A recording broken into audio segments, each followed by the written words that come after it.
పరిస్థితి ఏంది?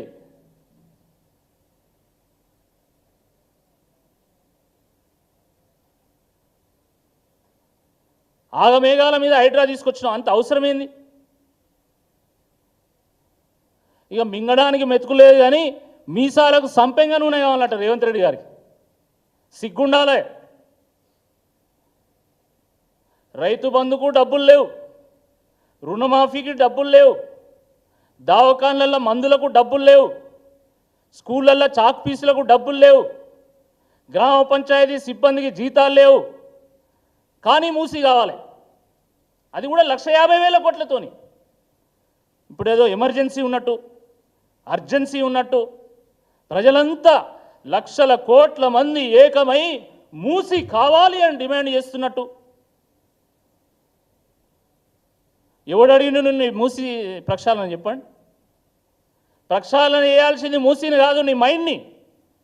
ప్రక్షాళన చేయాల్సింది మూసిని కాదు, మతి లేని మీ మంత్రివర్గాన్ని. ఎస్, ఖచ్చితంగా మతి లేదని నేను అంట, 100% అంట. ఏ ప్రభుత్వానికైనా ప్రాధాన్యాలు కావాలి, ప్రాధాన్యాలు ఉండాలా. రాష్ట్రం ఈ స్థితిలో ఉంటే మీకు మూసి కావాలన్నా మూసి.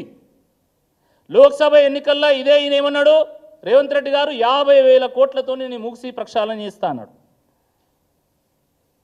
ఆయన మంత్రివర్గంలోనే ఉన్నటువంటి టూరిజం మినిస్టర్ జూపల్లి గారు ఏమన్నారు, జూన్లో 70,000 కోట్లతో మూసి సుందరీకరణ చేస్తామంటాడు.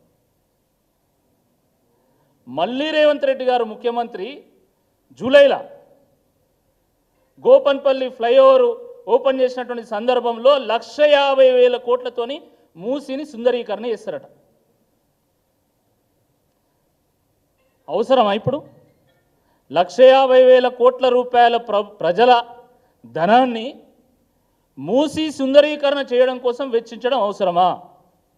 దానివల్ల వచ్చే ఆదాయం ఏందో చెప్పాలా. ఒక దేవాదుల ఉన్నది, ఒక సీతారామ ప్రాజెక్టు ఉంది, ఒక కాళేశ్వరం ఉంది, లక్షల ఎకరాలకు నీళ్ళు ఇచ్చేటువంటి ప్రాజెక్టులు అవి.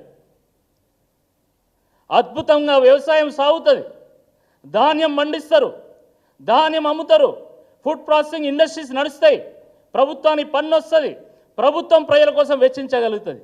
కానీ మూసి వల్ల ఒక్క ఎకరానికన్నా నువ్వు నీళ్ళు ఇవ్వదలుచుకున్నావా? ఆ మూసి వల్ల ఒక్క క్వింటాలైనా అదనపు ధాన్యం పండుతుందా? మూసి ఎవరికి అన్నం పెడుతుంది? మూసి సుందరీకరణ ప్రాజెక్టు ఎవరికి అన్నం పెడుతుందో ఒకసారి చెప్పాలా. మూసి సుందరీకరణ అన్నం పెట్టే ప్రాజెక్టు కాదు, తెలంగాణ ప్రజలకు, ముఖ్యంగా పేద బడుగు బలహీన వర్గాల ప్రజలకు సున్నం పెట్టేటువంటి ప్రాజెక్టు అది. మూసిలో వారబోయేది నీళ్లు కాదు, పేద ప్రజల కన్నీళ్లు, వాళ్ళ రక్తం మారుతుంది. స్వయంగా ప్రధానమంత్రి గారు ప్రారంభించినటువంటి నమామి గంగే ప్రాజెక్టుకు 45,000 కోట్ల రూపాయలు ఖర్చు పెడితే ఈయన 1,50,000 కోట్ల రూపాయలు ఖర్చు పెడతాడట. నమామి గంగే 4,527 కిలోమీటర్ల పొడవునా నిర్వహిస్తున్నటువంటి ప్రాజెక్ట్ అది. వాళ్ళు ఖర్చు పెట్టేది 45,000 కోట్ల రూపాయలు. మూసి సుందరీకరణ ప్రాజెక్టు 55 కిలోమీటర్ల పొడవునా నిర్వహించేటువంటి ప్రాజెక్టుకు నువ్వు ఖర్చు పెట్టేది 1,50,000 కోట్ల రూపాయలు. ఎవరిని బతికించడం కోసం ఇది? నమామి గంగే కిలోమీటర్కు 17 కోట్ల రూపాయలు ఖర్చు అయితే నమామి గంగేలో,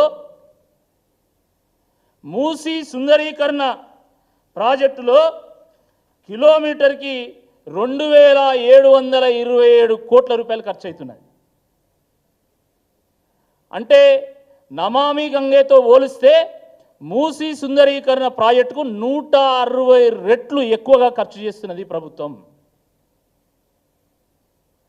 మరి ఏం సాధించబోతున్నావు నాకైతే అర్థం కావడం. దీంతో సాధించేది ఏంది? నిన్న అంటాడు ముఖ్యమంత్రి ఒక దగ్గర మాట్లాడకుండా, మూసి పక్కన నివసిస్తున్నటువంటి వాళ్ళు ఆ దుర్గంధంలోనే నివసించాలా అంటాడు. వాళ్ళు కనీసం అంతమంది దుర్గంధంలోనే నివసించేది. ఇప్పుడు వాళ్ళని గూడు లేని పక్షులుగా నువ్వు తయారు చేసినావు. 30,000 ఇండ్లు పోతున్నాయి. 1,50,000 మంది నిరాశ్రయులు అవుతున్నారు. వాళ్ళు కనీసం ఆ మూసి పక్కన ఉండేది కదా, ఇప్పుడు అది కూడా లేదు పాపం. రోడ్డు మీద పడేటువంటి ఒక పరిస్థితి. అచ్చా మూసి మీద ఉన్న వాళ్ళందరినీ కబ్జాకోరులుగా చిత్రీకరిస్తారు. మీ మీడియా సమక్షంలో కాజాగూడకు పోయినాం కేటీఆర్ గారి నేతృత్వంలో. వాళ్ళు ఏం చెప్పిండ్రు అక్కడ?